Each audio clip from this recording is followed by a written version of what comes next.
Doutora Zeni, para mim é uma honra, estava falando com a audiência, poder recebê-la aqui para nós conversarmos sobre esse tema que é muito mais atual e necessário do que as pessoas imaginam, né? Eu preciso falar para as pessoas que foi a Kátia Aguiar, a minha esposa, né? Estaremos no seu evento A Sincronia desse final de semana em Brasília e estamos muito empolgados e felizes pela oportunidade, um evento pioneiro, sabe? Acho que no Brasil, pelo que a gente pôde ver. E a minha esposa é assim, né? 1001 assuntos, 1001 janelas, né? Eu até acho que ela deve ter altas habilidades, mas enfim. Aí o que que acontece? Ela falou, amor, olha essa doutora aqui, inclusive ela vai fazer um evento em Brasília, me mostrou seu material, eu falei, eu vou chamar essa mulher para fazer uma live.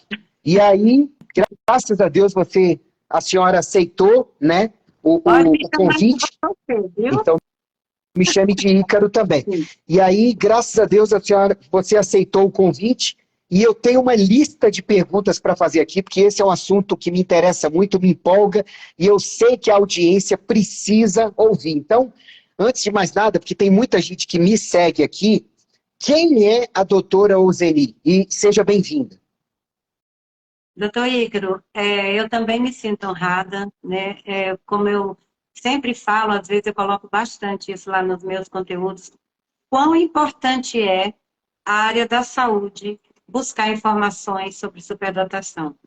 Isso eu acho que vai ser muito rica essa live nesse sentido. Fiquei muito feliz, muito orgulhosa de estar aqui, por estar com alguém da área da saúde, uma pessoa tão reconhecida, que desenvolve um trabalho tão competente nessa área, inclusive numa área que dentro da área da saúde é muito importante, né? Então, eu sou doutora em educação, minha vida inteira foi na área da educação, trabalhei com crianças, adolescentes, durante muitos anos, muitas décadas, inclusive, e em algum momento eu me encontrei com os neurodivergentes. Eu sempre fui uma pessoa muito estudiosa, eu queria mexer em tudo, entender de tudo, e quando eu lidava com crianças com dificuldade ou com qualquer problema, que eu notava qualquer diferença, eu tentava emergir para descobrir. E aí, coincidentemente, durante alguns anos trabalhando com crianças, eu tive os meus filhos, e nos meus filhos, desde o mais velho, eu comecei a notar muita coisa que eu não compreendia. E quando eu fui entender isso, buscar informação, eu acabei fazendo avaliações e identificando os meus filhos. E depois meus netos, Caramba. eu tenho 5 netos superdotados, e é interessante que a gente acaba se envolvendo na vida, investindo muito sangue, muita vontade de ajudar as pessoas naquilo que nós pecamos muito por ignorância. Então, eu tive uma época na criação, na educação dos meus filhos, que eu não pude ajudá-los por desconhecimento. E isso é uma coisa assim, que me faz mergulhar nessa área da superdotação numa profundidade muito grande, porque eu acompanho até hoje, faço atendimentos, avaliação, e eu sinto o sentimento dessas crianças e dessas famílias, porque eu passei por isso, né? Passei por isso desde a minha infância, passei por isso com meu pai, principalmente. Então, foi uma vida dentro de algo que eu não compreendia. E depois que eu comecei a estudar, é o que a gente fala, você começa a entender, começa a viver, e quando a gente junta ciência com experiência, ciência com a vida, ciência com a realidade, é muito gostoso, assim, o conhecimento, a mudança que ele pode fazer na vida de uma pessoa. Eu imaginei mesmo que por trás de uma super especialista tivesse uma super mãe que em algum momento falou, deixa eu estudar isso aqui para poder criar melhor. E os netos já se beneficiaram, né? Então, deixa eu começar aqui. Afinal de contas, o que é neurodivergência, superdotação? O que é um superdotado e altas habilidades? Isso tudo é a mesma coisa que gênio. Tem tanta gente por aí assim, para o assunto ser tão importante. Dá uma pincelada geral para a gente, por favor.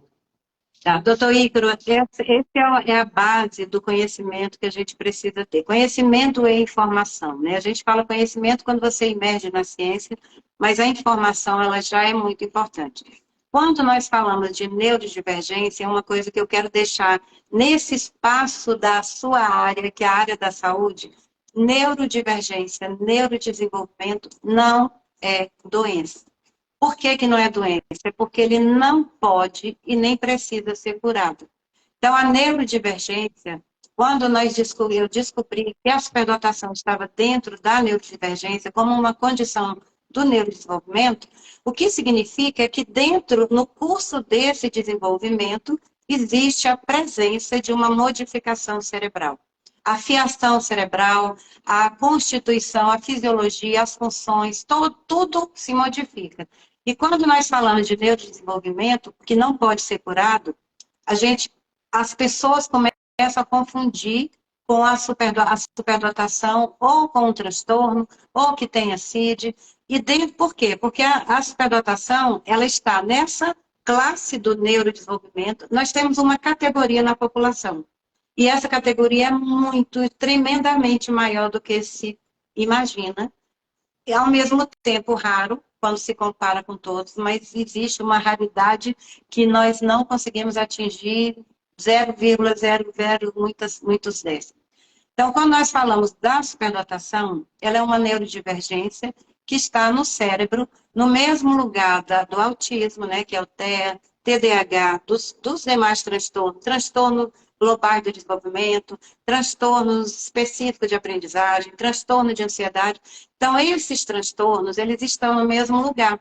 Quando uma criança nasce, e aí a gente precisa entender que a superdotação, ela é genética, porque o neurodesenvolvimento é genético, por isso que a gente fala que não é uma doença, não é para ser curado, é para ser acolhido, compreendido e o ambiente preparado para receber essa diferença.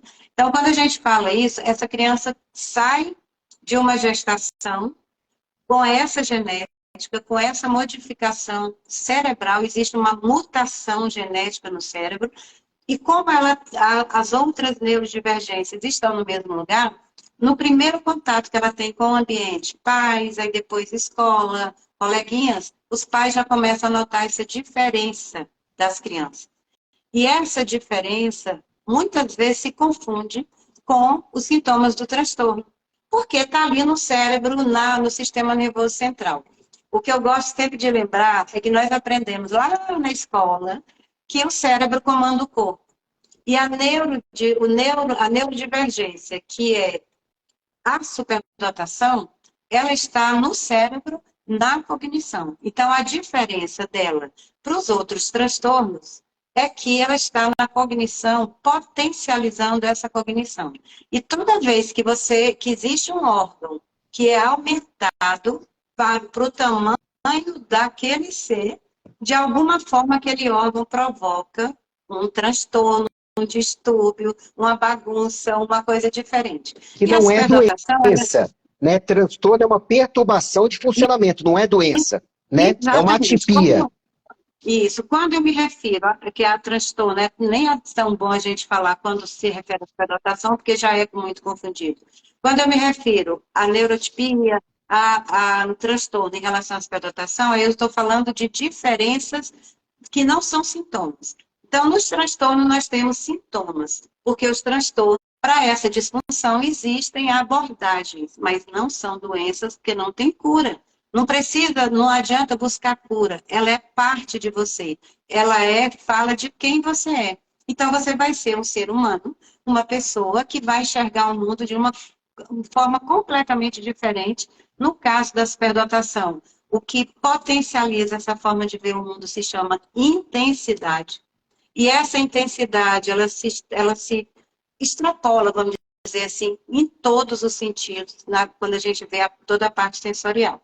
Então, para explicar, assim, para resumir, para a gente continuar nas perguntas do pessoal, entenda uma coisa, neurodesenvolvimento não é doença, não tem que ser curado, ele tem que ser amado, tem que ser acolhido, porque a gente está falando de uma pessoa que pensa, age e sente diferente. E quando uma pessoa tem uma forma diferente de estar no mundo, esse ambiente, ele precisa corresponder à expectativa. Por exemplo, um TDAH, uma criança com TEA, ela tem uma visão diferente do mundo, só que tem ali algumas disfunções que estão dentro de um espectro, não são todos do mesmo tamanho, da mesma proporção, que precisam de uma abordagem muito específica. Superdotação não tem disfunção, ela tem superfunção. Mas essa superfunção é que faz com que esse cérebro comande o corpo em assincronia. É por isso que esse evento vai trazer esse peso na sincronia. Porque quando a gente fala que a cognição está exacerbada, ela se desorganiza. Mas é uma desorganização bela, que não devia ter sofrimento. O sofrimento é porque as pessoas não entendem. Que ótimo. Quer dizer que superdotação é a mesma coisa que portar altas habilidades. É isso? Isso é super importante entender, porque, inclusive, existe um erro de tradução no Brasil. E houve uma polêmica muito grande quando começou a trazer esse estudo para o Brasil. Altas habilidades ou superdotação. E aí vários especialistas entraram em discussão, numa polêmica, é uma coisa, é outra, ou é altas habilidades ou é superdotação. A legislação falou assim, para acabar com essa briga, vamos colocar altas habilidades ou superdotação. Então, eu estou falando da mesma coisa. Ótimo. Só que, quando a gente pensa nessa questão como uma condição do neurodesenvolvimento, a gente não pode pensar em habilidade. Porque aí reforça um mito terrível que a gente tem no Brasil, que superdotação depende de estímulo, que é porque o pai ou a mãe estimulou demais. Isso não é verdade. A superdotação, ela não brota de treinamento, ela não brota de estímulo, ela brota de uma genética. Então, a criança já nasce com isso, independente de pai e mãe estimular, não tem como você fazer nascer a superdotação. E altas habilidades, quando a gente vai para o conceito de habilidade, a gente está falando de algo treinável. Então, você, quando a gente mesmo, por exemplo, sempre superdotada, mas eu posso desenvolver muito uma habilidade que não tem a ver com a minha superdotação, porque tem muitas pessoas que desenvolvem alta habilidade, elas se esforçam, estudam e desenvolvem uma paixão por alguma área, alguma coisa que ela queira se investir naquela área, ela estuda muito, ela se torna um expert, aí a gente fala de alta habilidade. Então, se alta habilidade qualquer um pode desenvolver por treinamento, por estudo, por entender, começar a emergir numa área, então superdotação não é alta habilidade. Mas é usado, e é justamente essa confusão é que traz o que a gente tem hoje no Brasil. Por que superdotação? Por que as crianças, essa área, vamos dizer assim, nós só temos 25 mil, em torno de 25 mil, identificados de 1970 a 2023. É impossível a gente ter 25 mil identificados. Quando a OMS coloca que nós temos, e a OMS faz pesquisas de população, e pesquisas sérias, coloca de 3 a 5% da população. Só aí nós já teríamos no Brasil em torno de 6 milhões, 3 milhões, milhões, vai para mais de 1 milhão. Isso e olha que a OMS ela se baseia na visão psicométrica. E só o QI, só com QI de superdotados, com QIs acima da média, nós temos em torno de 3 a 5% da população. Quando nós olhamos o indivíduo por inteiro, com todos os seus sintomas, as suas características e comportamentos, a gente amplia essa identificação para em torno de 10 a 15% no mínimo, de uma dada população. Então, esse termo alta habilidade, a gente usa porque a legislação está lá para entender que é a mesma coisa, mas, de fato, ele tem trazido muita confusão. Que ótimo, porque eu fui buscar na internet mais vídeos e eu vi que várias pessoas que se intitulam especialistas nisso, eu sei que estão só querendo ajudar, eu entendo, né? E o YouTube, as redes sociais dão plataforma para todo mundo, mas a gente tem que filtrar, porque eu escutei cada coisa sobre esses conceitos, onde você vê que o próprio especialista às vezes parece que está precisando ir numa sincronia, né? Mas vamos lá, não é uma doença, já sabemos, então a gente não tem que falar em quais são os sintomas, tá bom? Mas, então quais são as características do superdotado para que o pai possa ir atrás de diagnosticar direito, para ajudar melhor no desenvolvimento da sua criança, do seu adolescente, ou o próprio adulto possa falar, meu Deus, deixa eu ver o que acontece comigo, quais são as características? As características elas já fogem bastante da concepção que a gente tem no Brasil. Hoje nós temos um referencial de superdotação no Brasil, né, da alta habilidade ou superdotação como tem na legislação, mas um referencial de superdotação que ele está centrado no talento e na realização. É tanto que a gente chama de talentismo, porque a escola, os próprios pais, às vezes, quando não entendem profundamente e querem enxergar a superdotação, porque querem enxergar um grande talento. E a superdotação, sim, ela pode ter, a criança pode desenvolver, a pessoa, o adulto, o adolescente, um talento, ele pode ter uma realização muito grande numa área, mas isso não é diferencial, porque outras pessoas muito estudiosas podem desenvolver. Então, quais são as características que são diferenciais da superdotação? Primeira delas, doutor Ícaro, e que essa é fatal, vital, é a intensidade. São pessoas extremamente intensas, são pessoas que têm questões sensoriais, assim, fora do comum, são pessoas que percebem o mundo e têm uma visão de mundo completamente diferente daquilo que chega a ela.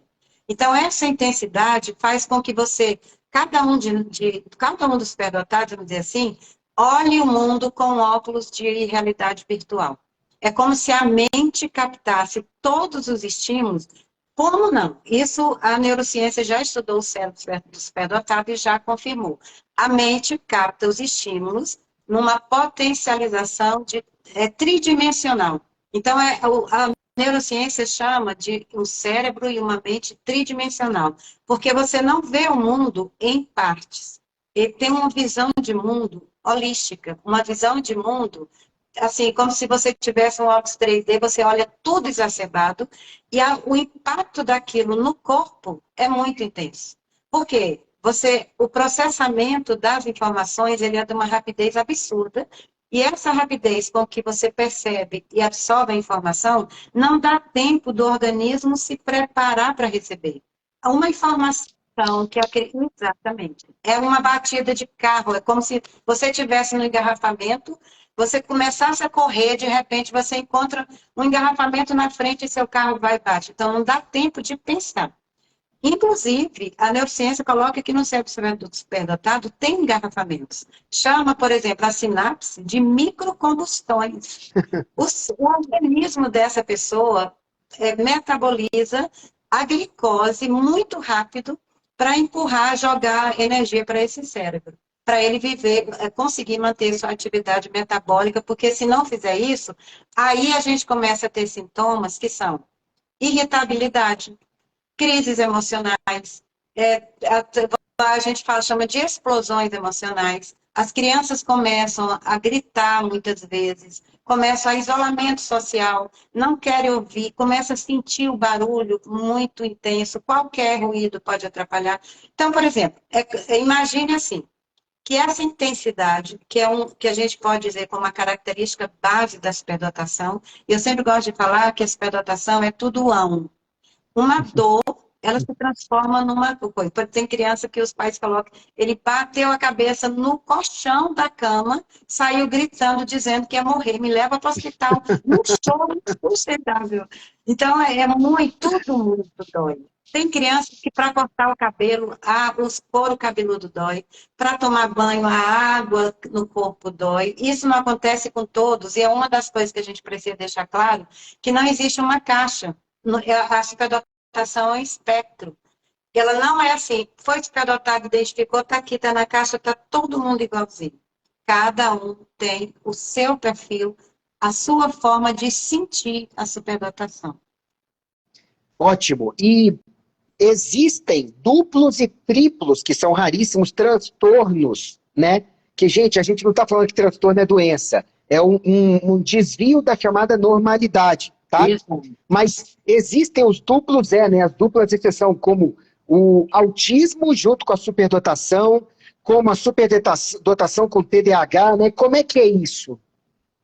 Isso é o que a gente chama na ciência, no estudo da superdotação e na avaliação de diagnóstico diferencial. O que é o diagnóstico diferencial? Como a superdotação é uma neurodivergência e esses outros transtornos, vamos falar do autismo, TDAH, TOD, que são os recordes de diagnóstico errôneo na superdotação.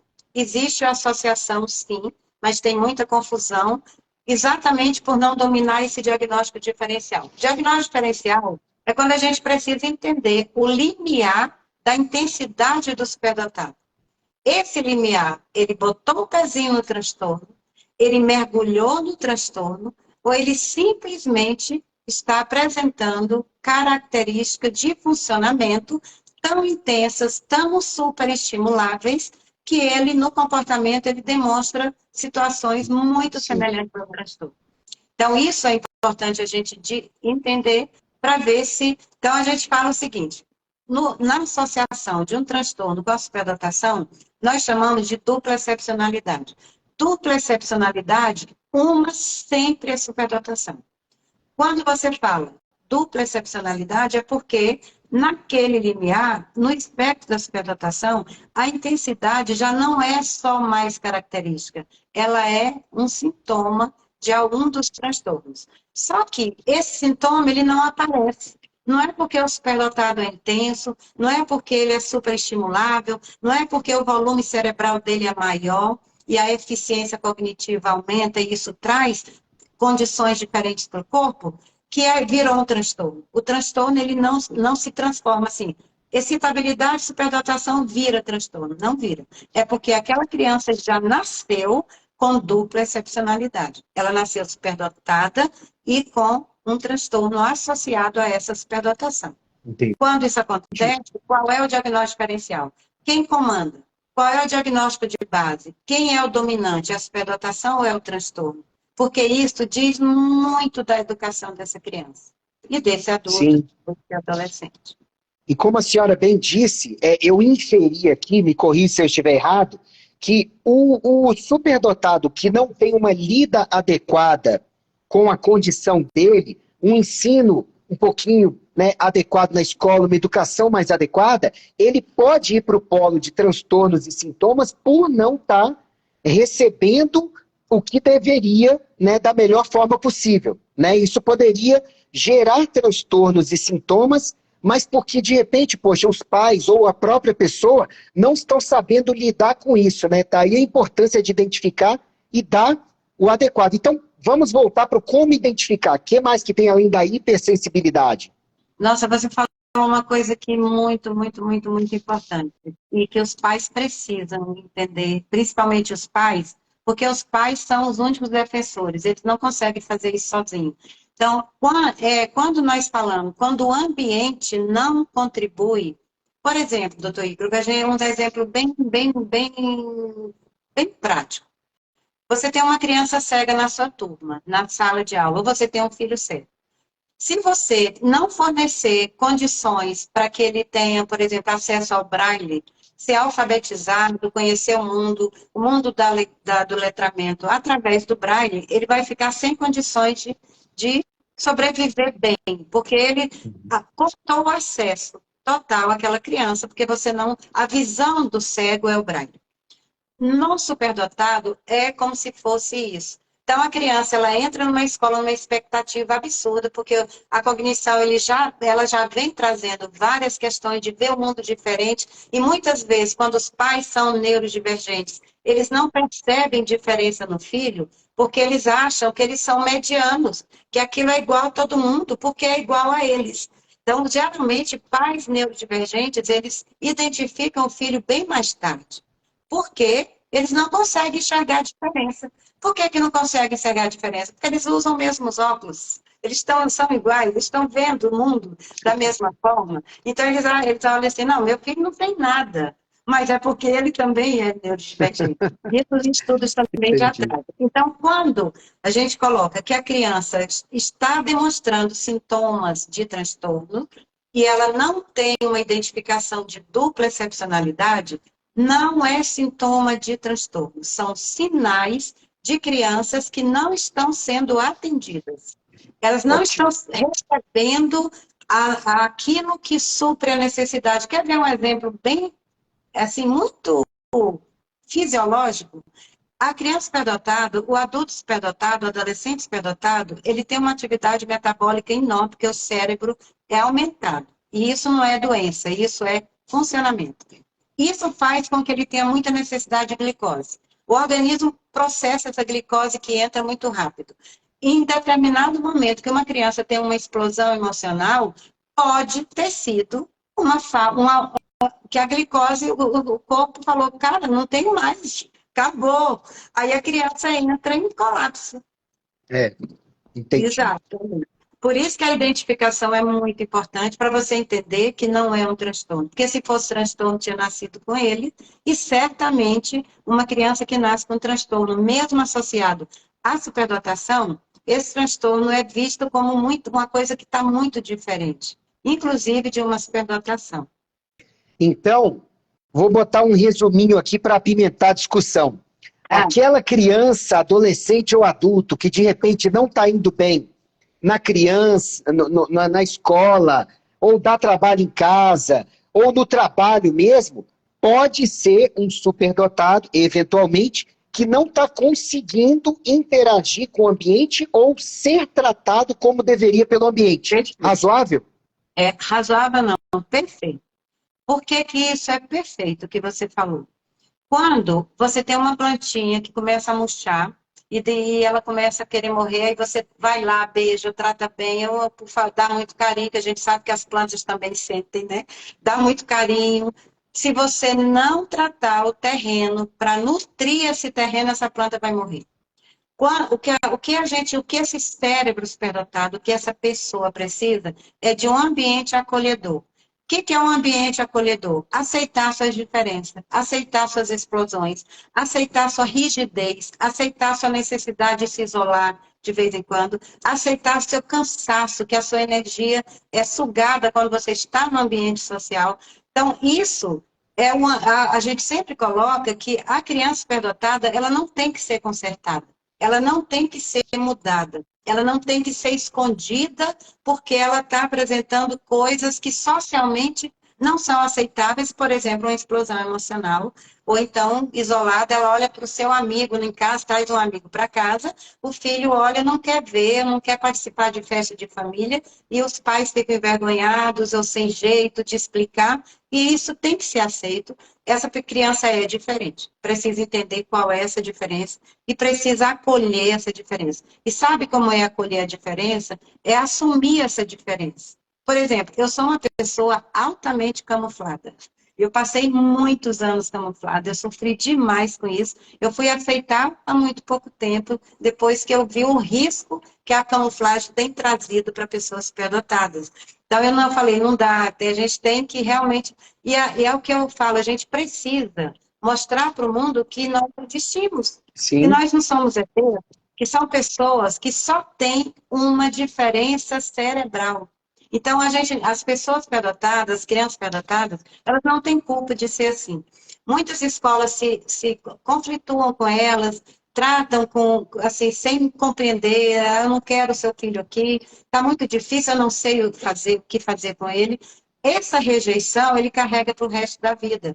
Porque existe um fator cognitivo chamado memória de longo prazo, que é composta, bate ali a memória semântica e a memória episódica. Ou seja, tudo que ele aprende, assimila de informação e tudo que ele vive de experiência. Está lá, guardadinho. E isso vai para a vida adulta.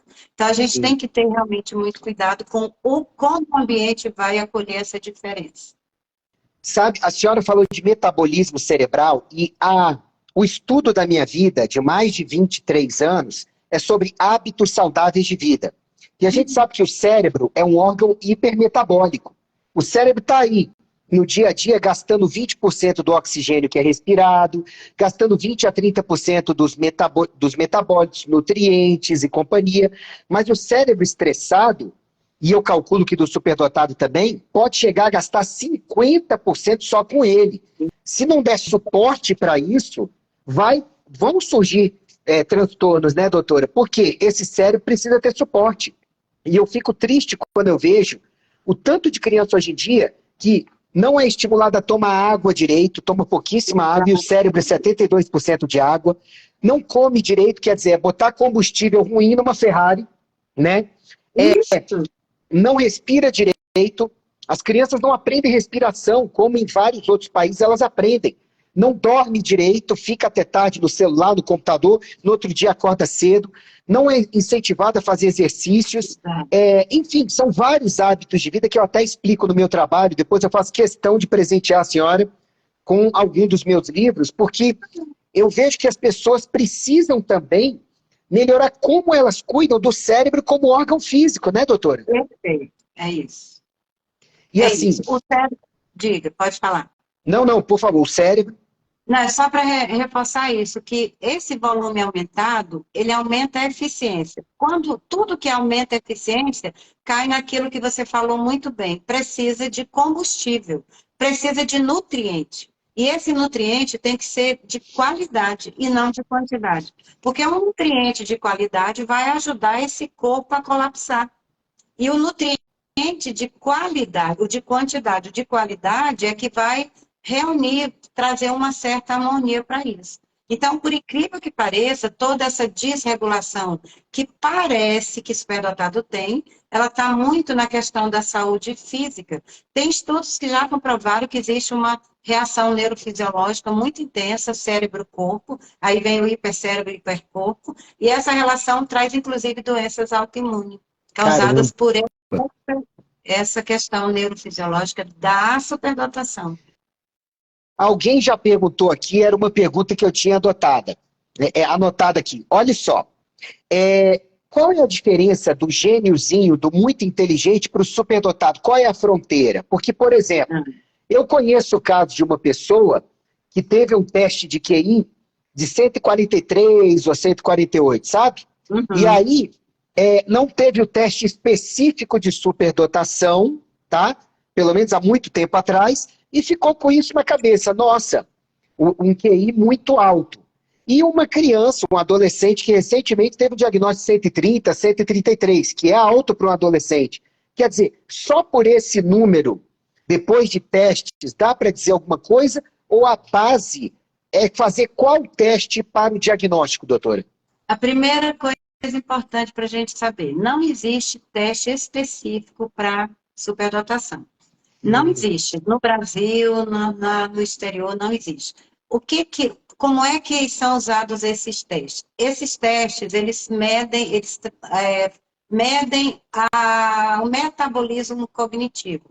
Eles apresentam os parâmetros de como o seu cérebro funciona na cognição. Como é esse funcionamento, qual é a medida da memória operacional, da velocidade de processamento, que é como recebe a informação, como processa, como isso se transforma em conhecimento. Então, e todos esses testes nós usamos para identificar a superdotação, porque assim como ele identifica a infradotado, vamos dizer assim, as crianças com deficiência intelectual, crianças com dificuldade, problemas graves, transtornos de aprendizagem, ele identifica as crianças que são superdotadas. Porque na medida em que o teste faz toda uma psicometria do funcionamento dos componentes cognitivos, ele vai me dizer assim, olha, esse componente ele tem uma discrepância, ele está muito abaixo da média. Eu sei que aquela criança pode ter uma deficiência intelectual, dependendo de quão abaixo da média estiver, e tem que ter também outras questões envolvidas, outras variáveis, não só isso. Quando esse teste me diz que uma criança está acima da média, aí eu já vi que ali tem uma superdotação. Como é que a gente faz esse parâmetro? Do gênio para chegar no gênio, vamos dizer assim. Existe uma curva de Gauss, que é a média da população. E aí a gente precisa entender que média não é mediano, média é padrão. Quando a gente fala média, que é o que vem nos protocolos do teste, é para dizer que você está igual ao padrão. Então, não está dizendo que criança que está na média, ela tem problemas, ela é mediana, ela é fraca, não. A gente está dizendo que é a média da população.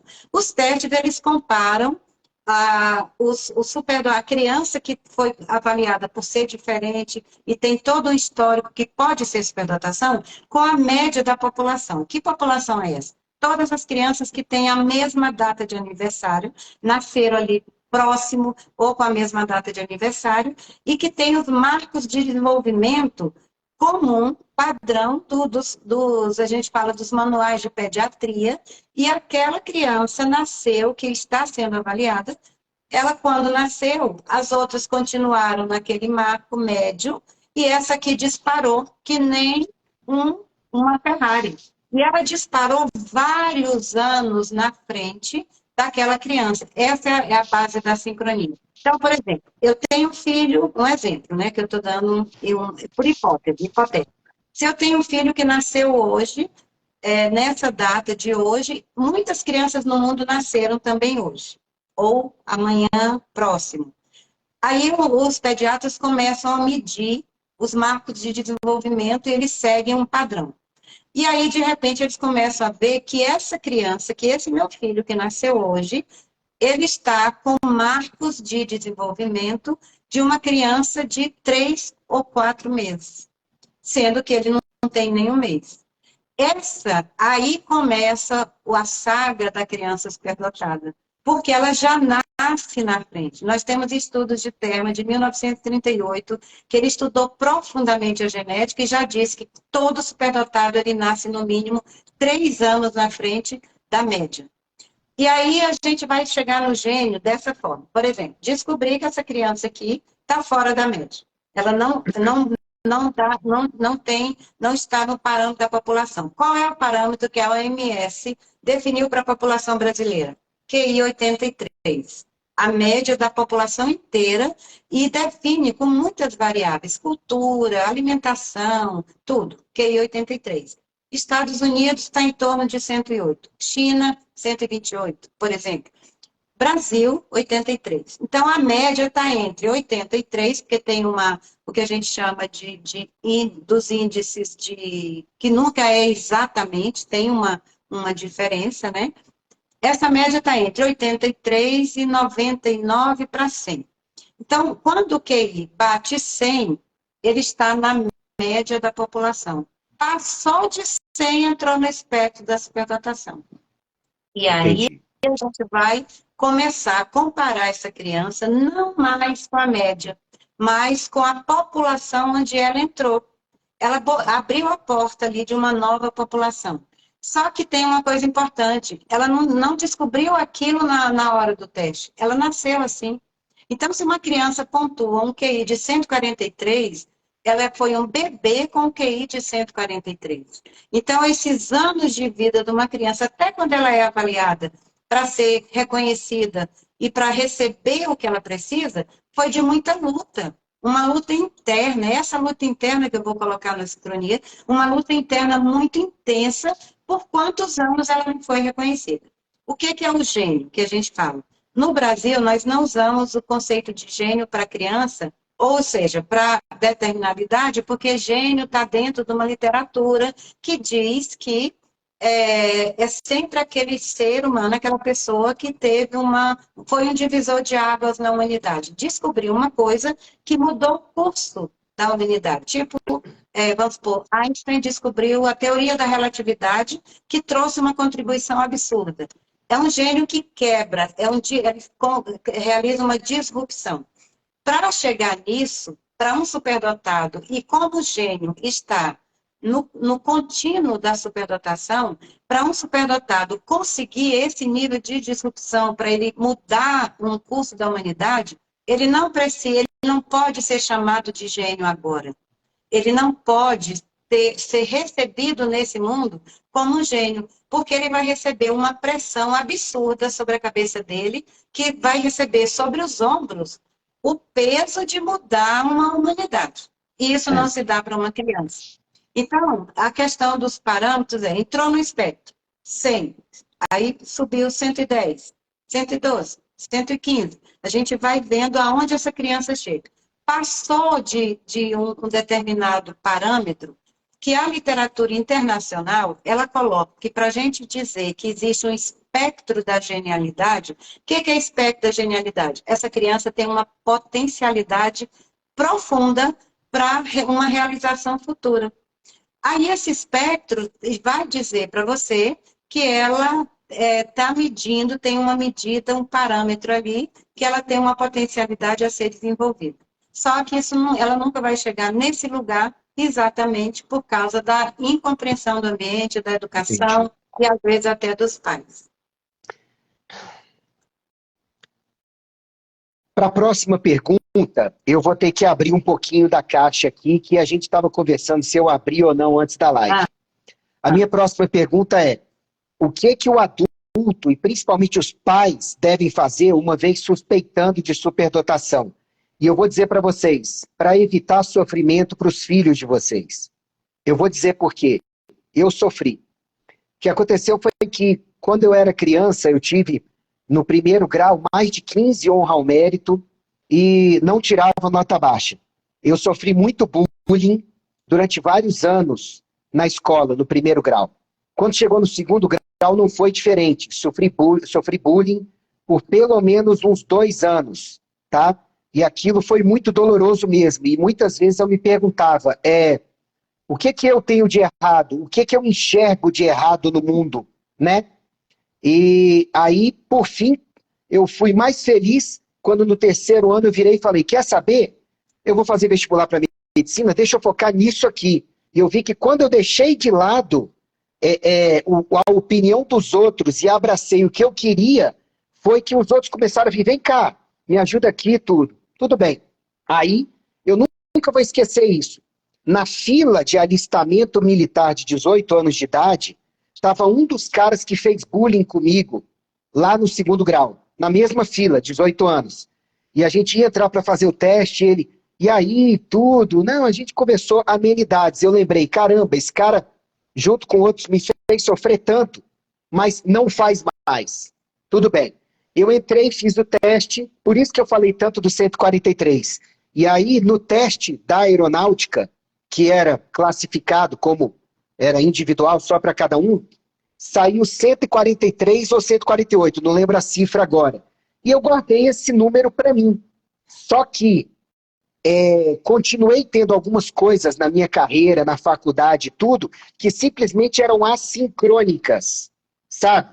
E cheguei aí mal em 2 matérias na faculdade, que, enfim, acho que o jeito como o ambiente da matéria foi dado não era muito favorável. Exato. Aí, depois, numa terapia, 10 anos atrás, foi que um psicólogo pegou e falou para mim, doutor Ícaro, a sua criança que sofreu bullying continua sofrendo. O que o seu cérebro precisa entender é que este sofrimento ficou no passado e deveria ficar para não prejudicar o seu futuro. Eu fiquei muito emocionado quando ele falou isso e foi nesse momento que a criança se livrou do bullying. Então, eu não ia falar disso na live, mas, gente, pelo amor de Deus, se vocês têm uma criança que tem suspeita de superdotação ou de algo de diferente, por favor, acolham essa criança, amparem essa criança e corram atrás do diagnóstico, corram atrás pelo menos de vídeos na internet da doutora Ozeni e companhia, porque eu sofri anos da minha vida por algo que não precisaria ter sofrido e meus pais não fizeram por mal. Eles só olhavam e falavam, nossa, ele é inteligente, olha o tanto de honra ao mérito e tudo, mas vamos manter tudo no básico. Então, perdão, eu só quis dar um exemplo do que aconteceu comigo aqui, para dizer que o conteúdo dessa live e o conteúdo da doutora Ozeni são muito importantes para, de repente, vocês propiciarem para os filhos de vocês algo diferente do que eu tive. Um acolhimento que pode fazê-los alçarem voos melhores. O bullying é real para quem é diferente, tanto para baixo quanto, entre aspas, para cima, né, doutora Ozeni? Nossa, doutor Ícaro, que lindo, é muito lindo. Você disse uma frase aí que é assim, a fonte de sofrimento dos adolescentes e adultos superdotados. O que foi que eu fiz? O que eu fiz de errado? Por que eu tenho que ser consertado? Porque essa criança que sofre bullying desde que nasce, ela escuta do mundo, e aí vem às vezes dos pais, e a gente fala, não é culpa, a gente não fala de culpa, a gente fala de desconhecimento, isso não tem como você conhecer sem fazer um estudo, sem você buscar um especialista para fazer um diagnóstico. Mas a criança, ela começa, quando ela coloca o pé na creche, ela começa a receber bullying, ela começa a receber mensagens, e tem o auto-bullying, que é a autossabotagem, porque ela começa a receber mensagens desse ambiente que se torna hostil o tempo todo, porque por que eu sou diferente? O que está acontecendo? Você imagina uma criança de 2 anos que fala tudo, que nasceu com um QI de 143, se você pontuou 143, 148, não tem a menor assim, dificuldade de dizer que é superdotado, porque ao sair, você ainda, pessoas com QI de 140, acima de 120, 119, quando chega em 130, 140, 150, como eu já avaliei crianças, elas estão num nível de superdotação profunda. E aí não é status, não é, vamos dizer assim, exibimento. Pergunte aos pais, às famílias que sofrem dia a dia com relação a isso. O que isso traz para a criança? Um sentimento de inadequação. Eu sou quebrado e preciso ser consertado. É esse sentimento que a gente coloca a perspectiva do bullying numa proporção muito maior do que esse bullying comum que a gente fala por aí.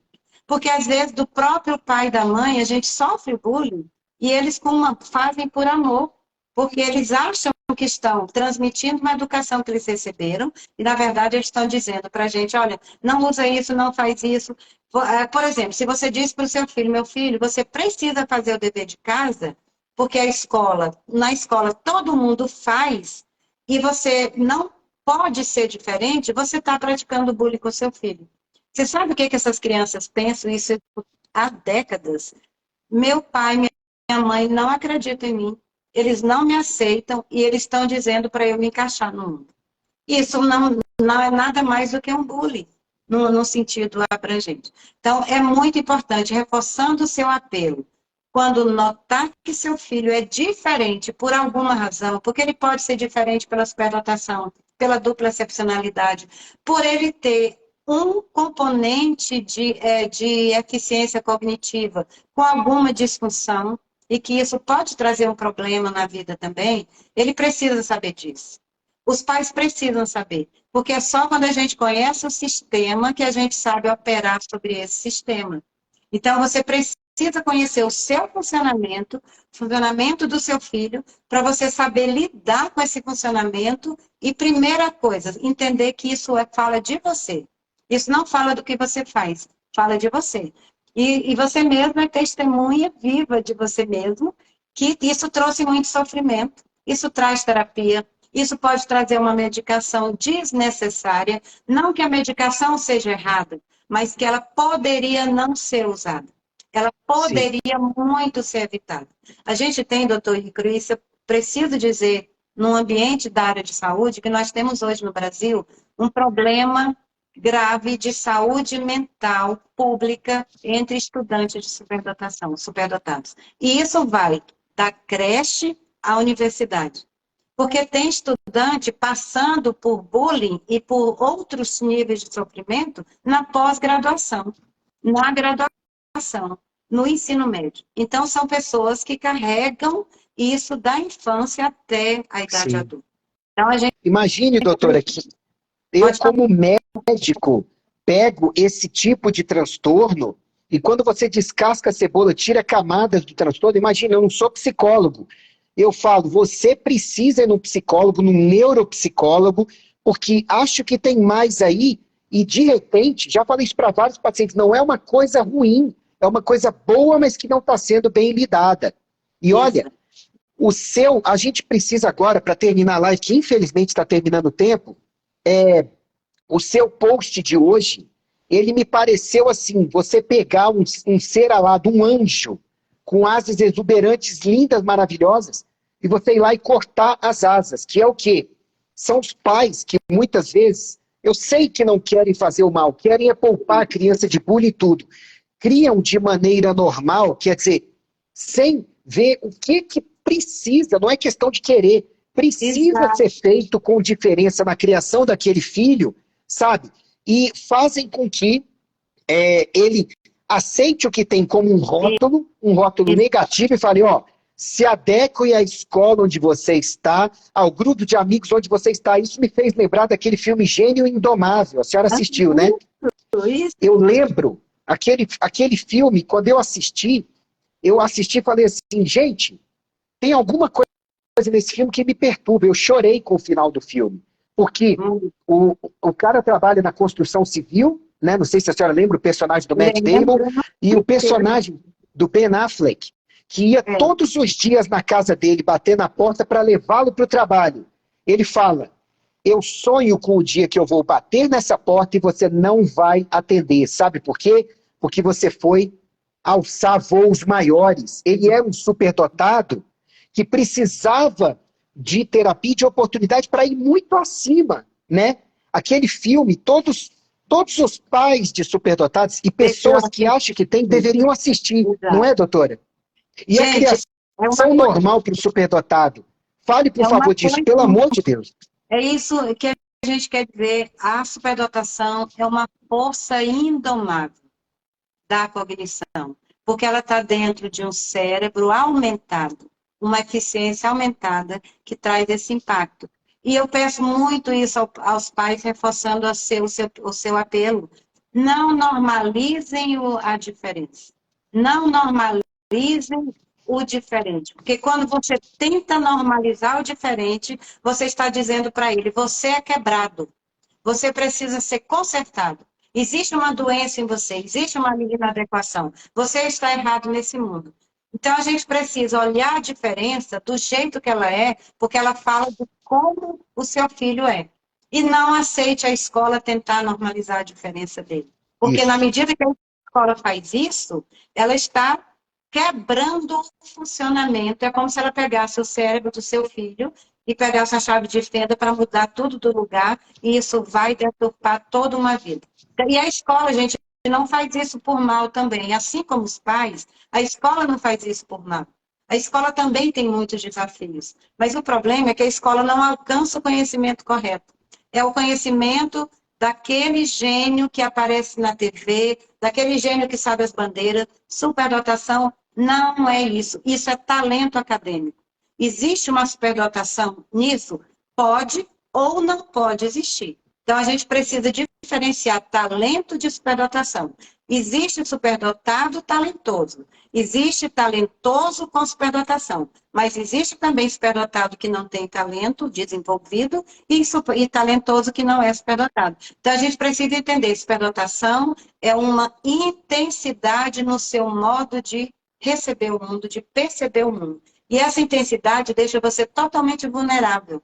Vulnerável a acolher tudo que vem numa resposta adaptativa absurda, impactante. Sim, é tanto elogio aqui ao seu trabalho e ao que a senhora falou nessa live nos comentários que não deu para ver tudo, é tanto coraçãozinho e elogio. Eu sou muito grato por essa live. Agora, eu queria que a senhora falasse do seu evento, a Sincronia, porque se vocês gostaram da live, todo mundo tem que estar nesse Assincronia. Já tem gente falando que a senhora vai ter que fazer o repeteco online em São Paulo e tudo, porque todo mundo quer. Então, fale do evento, por favor. Gente, já é como eu até venho explicando sobre a sincronia. Esse evento, jamais ele pode ser online, porque esse evento é a presença da superdotação. Esse evento é a minha vida inteira na superdotação de crianças e de famílias. Então, é como vocês vão perceber lá, quem vai estar lá, que você vai viver a experiência. Existe uma pesquisa na Holanda que eles resolveram fazer o seguinte: vem cá, superdotado é o que ele faz? Alguém já perguntou para o superdotado como é se sentir superdotado? Então, ali na sincronia, a gente vai ver essa criaturinha saindo da barriga até a vida adulta, para a gente entender essa frequência de assincronia. Porque a sincronia é toda a razão dele se sentir quebrado. Porque a sincronia não encaixa dentro dele. Mas é uma diferença linda. é a sincronia que faz o superdotado ser quem ele é. Então, lá eu estou assim, buscando uma programação que faça você não se sentir quebrado, entender a superdotação como algo que não precisa de conserto e que você não é diferente por ser anormal. Você é diferente porque você nasceu com um cérebro diferente. A gente vai ver neurociência, vai ver emoções, vai ver sentimento, vai conversar com famílias neuroatípicas, vai conversar com a escola para entender também qual é o desafio da escola, porque a escola sofre também. Então, o que é que tem por trás dos bastidores de uma escola particular e pública que tem o superdotado ali dentro? Então, a gente vai trazer bem esse espelho.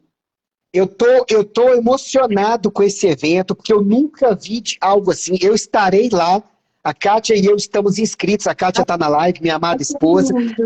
Eu não sei se você viu, doutora, mas tem gente aí pedindo o evento em Belo Horizonte, em São Paulo, em Curitiba, em Fortaleza, no Recife, fora do Brasil. A senhora vai ter que, como um falou aí, repita, por favor, a senhora vai precisar fazer um tour pelo Brasil, porque a mensagem da senhora, presta atenção no que eu estou falando, a mensagem da senhora vai ajudar a salvar milhões de vidas no país e depois no mundo. A senhora tenha certeza que o seu trabalho hoje já terminou de me libertar e com certeza vai terminar de libertar vários pais e vários filhos de quem assistiu essa live e vai assistir na retransmissão depois, que eu vou postar já, colocar a senhora como collab, porque o seu trabalho precisa ser visto pelo mundo, e eu estou muito honrado de ter feito essa live com a senhora. Pediram que a gente faça mais lives, então, se a senhora aceitar, faremos depois da sincronia, viu? Com certeza, eu vou aceitar. Eu me emocionei muito, porque eu sei o que é isso, doutor Ícaro. Eu vivo Nós sabemos, né? o sofrimento dessas crianças diariamente, para entender o tanto que elas precisam de entendimento. E elas precisam ter força para assumir quem elas são. E elas não sentem essa força porque o mundo tenta normalizar a diferença. E a gente não pode permitir. Então, eu te agradeço demais. O mundo está cortando asas. E a senhora está ensinando que essas asas não deveriam ser cortadas, mas deveriam ajudar o mundo a voar mais alto. Muito obrigado pelo seu trabalho. E eu tenho certeza que a sincronia não vai ser só produtivo. Ele vai ser emocionante. Gente, compareçam. Seu recado final, doutor, em 30 segundos, antes de acabar o tempo da live. Não normalizem o diferente. É só o meu grito. Aceitem, acolham, se estiver também dentro de você. A gente precisa dizer para o mundo que essas pessoas existem, que elas não são quebradas. É o que eu mais peço. E é isso que vai ser a minha missão lá no Assincronia. Muito obrigado por ter aceito a live. Espero que façamos outras. Nos vemos no Assincronia. Sugiro que todos compareçam em todas as edições que tiverem daqui para frente no mundo inteiro. Tá bom? Fiquem com Deus, muito obrigado. Eu só vou acelerar, acabar, porque senão já o Telegram corta, o Instagram corta a gente. Fique com Deus. Um beijo grande. Um abraço.